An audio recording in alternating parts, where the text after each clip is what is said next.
Merci beaucoup, euh, mon frère Balemwangue. Merci beaucoup. Je voudrais faire une petite mise au point à l'intention de Monsieur Héritier que vous avez reçu dans votre diffusion du 3 mars 2022. Vous parliez politique et lui, pour donner des exemples politiques, il n'a pris que l'exemple de l'Église. Il a parlé de l'Église des Saints des derniers jours dont je suis membre. Je ne pouvais pas tellement me taire parce qu'il s'agit de mon Église, d'où je glorifie mon Dieu, dans laquelle je glorifie mon Dieu. Permettez-moi pour les absus, parce que souvent on est toujours en anglais, et parfois nous perdons les accents, parfois les articles, les genres, les histoires comme ça. Vous me permettez s'il y a quelques lapsus. Il parlait du parti politique de M. Katumbi, qui n'a pas les membres, parce que Katumbi avait pris les partis politiques d'autrui qu'il a regroupés, il a noyé leurs leaders, et puis il s'est fait président de cet ensemble de partis. Et les choses ont évolué que quand il a trouvé que maintenant les terrains semblent lui échapper, il a créé un parti politique du même nom pour confondre les membres, pour confondre les gens qui entendent parler de l'ensemble. Mais ce parti politique-là n'a pas de membres. Il est en guette. Et quand il parle de l'ensemble, il confond les gens parce que les gens connaissent l'ensemble qui a 70 députés là, comme si c'est son parti politique. Alors il a pris l'exemple de l'Église des 5 derniers jours, disant qu'ils construisent d'abord et après ils cherchent les membres. Je voudrais faire cette mise au point à son intention. Je vous demanderai, monsieur le directeur général de l'EDEM TV, de pouvoir lui donner cette vidéo ou de lui faire passer ce message. S'il a des choses à mettre au point ou à comprendre, ou les gens qui pensent comme lui, qui partagent les mêmes opinions, ils peuvent prendre contact avec vous et nous pouvons faire une émission en ligne, en diffusion en Zoom. Comme ça, on peut parler des choses qu'on ne peut pas parler dans les 20 minutes que nous avons. Et je voudrais préciser ici que, monsieur Héritier, vous avez eu un peu de l'amalgame dans votre analyse des choses. Parce que vous parliez politique et directement vous êtes sauté sur l'Église. Peut-être vous n'avez pas bien maîtrisé la logique dans votre tête. Permettez-moi les termes, c'est le simple qui peut expliquer ce que je voudrais vous dire. Pardonnez-moi si ça vous choque, si c'est le choc. Les paroisses de l'Église des Saints des derniers jours ne sont pas vides comme vous pensez. Pour votre petite histoire, cette église a vu les jours en 1830. Depuis 1830 jusqu'à aujourd'hui, cette église n'a pas connu de divisions. Des divisions pour ou par un conflit quelconque ou des problèmes qui surgissent dans l'église que vous connaissez. Non. Depuis 1830, elle est unie et indivisible jusqu'à aujourd'hui. Le prophète qui a commencé cette église, c'est lui qui a reçu la révélation de l'église, est mort. Mais il n'a pas été remplacé ni par son enfant, ni par sa femme, ni par son petit frère ou grand frère. Ça veut dire que c'est l'église qui est de Jésus-Christ et organisée par Jésus-Christ lui-même. Le prophète n'avait que 14 ans lorsqu'il a eu la révélation de l'église. Son papa et sa maman ne fréquentaient pas la même église. Et chaque dimanche, le papa devait tirer les enfants de son côté ou la maman tirer les enfants de son côté. Et les enfants étaient toujours comme ça chaque dimanche s'il faut aller à l'église ou pendant la semaine. Et les jeunes d'entre eux, celui qui avait 14 ans, il s'est dit lui-même que je vais prier, je vais demander à Dieu laquelle de ces deux églises est bonne pour que je puisse aussi savoir et fréquenter. Une fois qu'il est dans la brousse, dans la forêt, parce qu'ils étaient des gens de la campagne, ils vivaient dans les fermes. Dans la brousse, dans la forêt, une grande lumière lui est apparue. Et deux personnages lui ont apparu. De ces deux personnages, l'un lui a parlé. Joseph, écoute ce que mon fils te dit. Et le fils a dit à Joseph, ni l'une ni l'autre, parce qu'il y avait le papa qui allait dans les presbytériens et la maman qui allait dans les adventistes, des choses comme ça. Ni l'une ni l'autre, il prêche des préceptes humains. Je vais vous donner une mission. Vous serez connus dans les biens et dans les mal. C'est-à-dire, les hommes parleront des biens de vous et d'autres parleront des mal de vous. Et pendant 14 ans aussi, ce jeune garçon est resté à la maison et il y avait toujours des visitations célestes. Il y avait toujours les anges qui venaient lui enseigner, parce qu'il était encore enfant. Après 14 ans, vers 1830, c'est la première apparition publique de l'Église. Et le jeune garçon a été bien instruit par les anges. C'est pour cela que cette église est gérée d'une façon très transparente, simple que cela soit. Bien gérée et gouvernée plus que les gouvernements africains. Comme je l'ai dit précédemment, elle n'a jamais connu de division jusqu'à aujourd'hui. L'église compte 16 millions de membres. 16 millions. L'église compte actuellement, au jour d'aujourd'hui, 53 000 missionnaires sur la terre, répartis dans tous les pays du monde. Ces missionnaires mangent, ils sont logés, ils voyagent toujours par avion et par les moyens décents au nom de l'Église, supportés par l'Église. Comme je l'ai dit, l'Église n'est pas pastocentrique ou bishopocentrique ou prophétocentrique. L'Église est gérée, toutes les paroisses sont gérées par 3 personnes. De bonnes morales, de bonnes considérations et aimées par les membres. Et chaque paroisse est bâtie pour contenir ou ne recevoir que de 50 à 100 membres. Une paroisse qui va au-delà de 100 membres, on la divise. Et c'est là, on crée une branche ou une autre paroisse selon les cas.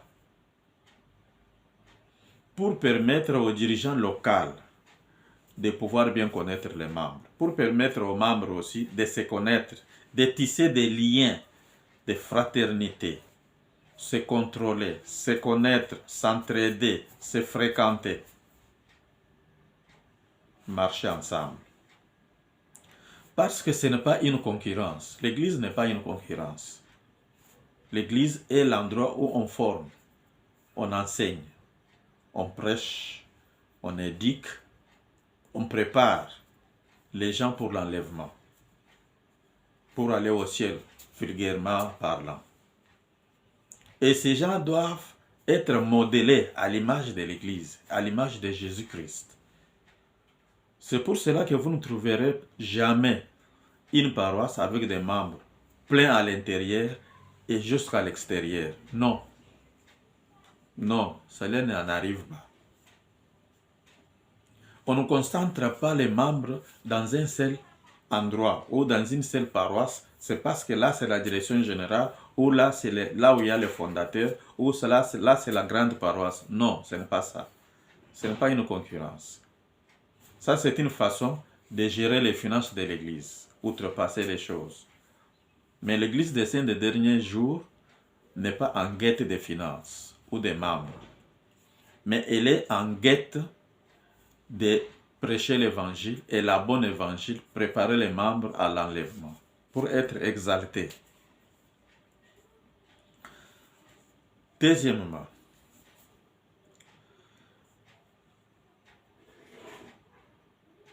tout membre donne sa dîme et ses offrandes.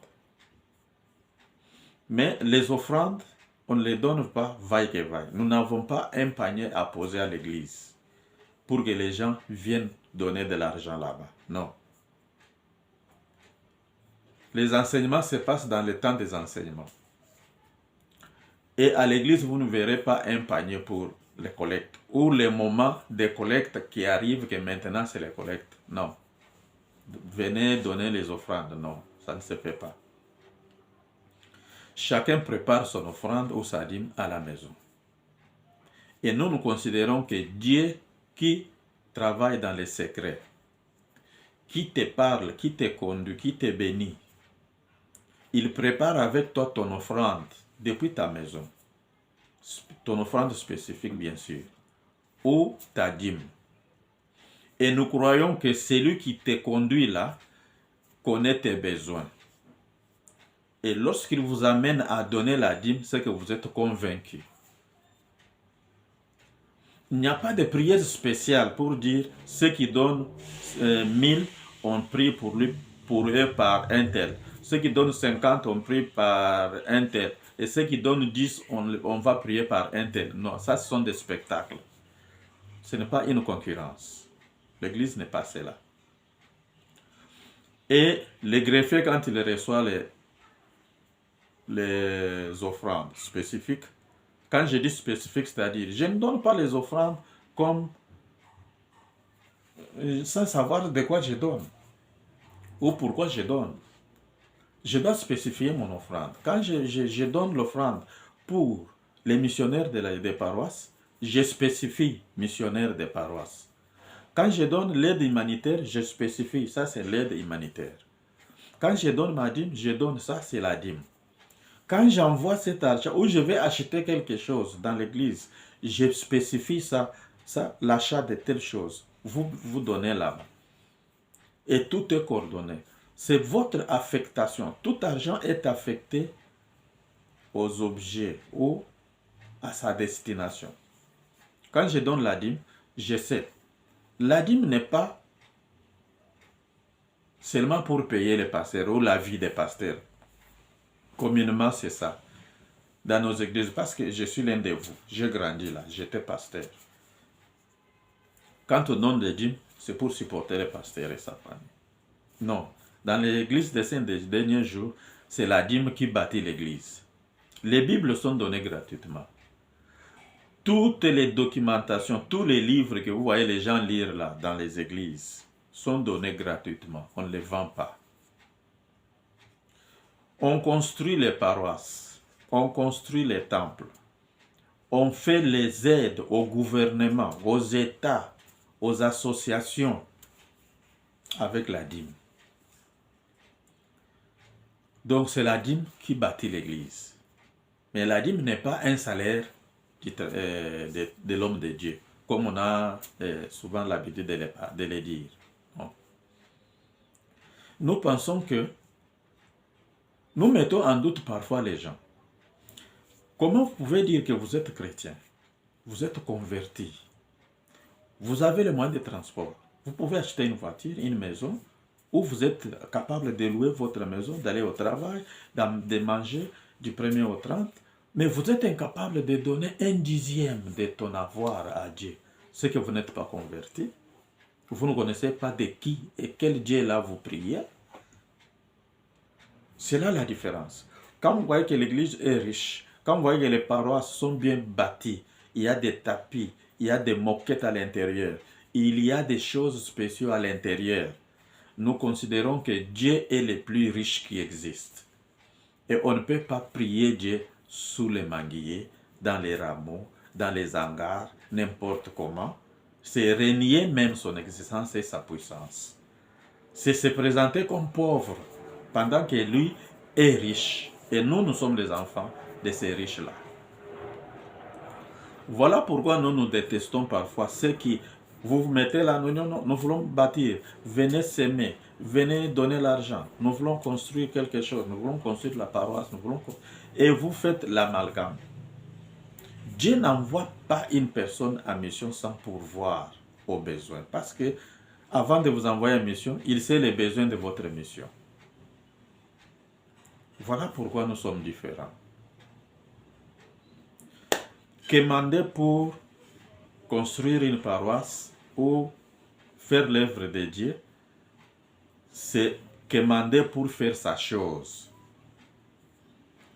dans laquelle vous pouvez vous retrouver.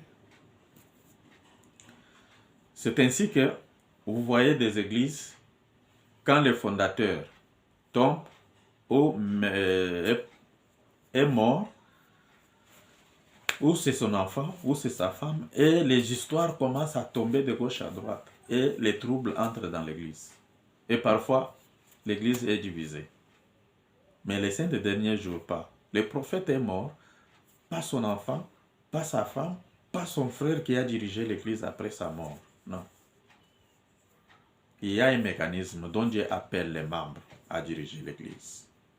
Ça, ce sont des marches que vous pouvez parfois avoir besoin de connaître, ou ceux qui partagent les mêmes avis avec vous peuvent les connaître.